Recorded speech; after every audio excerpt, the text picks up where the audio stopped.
Seriously man, আমি just খাওয়া দাওয়ার পর টেরিসে এসেছিলাম, আমি বুঝতে পারিনি যে এটা জগন্নাথ মন্দিরের উপরে যেই স্তূপাটা। এইমাত্র এখানে এসে বসলাম চেয়ারে, জাস্ট চোখে পড়লো, খুব সুন্দর লাগছে, রাতের বেলা চাঁদ উঠেছে, mind blowing. Good morning from Digha. তো আজকে হচ্ছে মঙ্গলবার, আজকে মিটিং সব শেষ হয়ে গেছে। এখন কিছুক্ষণ কাজ বাজ করে এবার আমি যাবো এখন ব্রেকফাস্ট করতে। ব্রেকফাস্ট সেরে তারপর আমি চলে যাবো হচ্ছে সোজা জগন্নাথ মন্দিরে।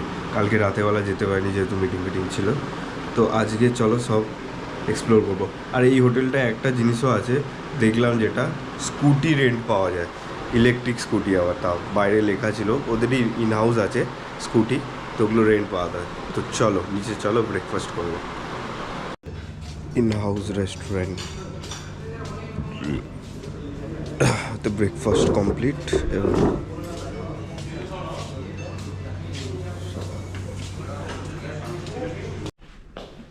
তো লকার রুমে ব্যাগটা রেখে দিই, এটা লক, সবই লক। ইয়েস, হ্যাঁ হ্যাঁ। এখানে ইভি স্কুটি রেন্ট পাওয়া যায়, অ্যাভেলেবেল লেখা আছে। আর আউটসাইড ফুড অ্যান্ড নট। এটা কি আছে? এটা तो हरे में उसको মোড আছে, এটা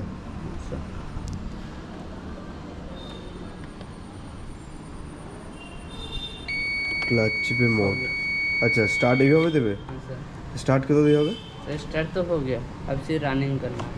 अच्छा अच्छा, और पहले से एक बार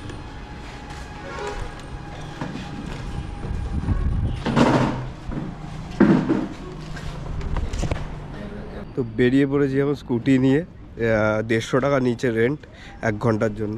তো 1 ঘন্টায় আশা করি ঘোরা হয়ে যাবে আমার। এখানে যদি 80 টাকা 100 টাকা নেয়, তা আরামসে তুমি 1 ঘন্টায় মন্দিরও ঘুরে এলে, এদিকে বিচেরও ঘোরা হয়ে গেল, তো সব দিকে অ্যাক্সেস হয়ে গেল একসাথে। 31-32 চলছে স্পিড, এরকমই ঠিক আছে।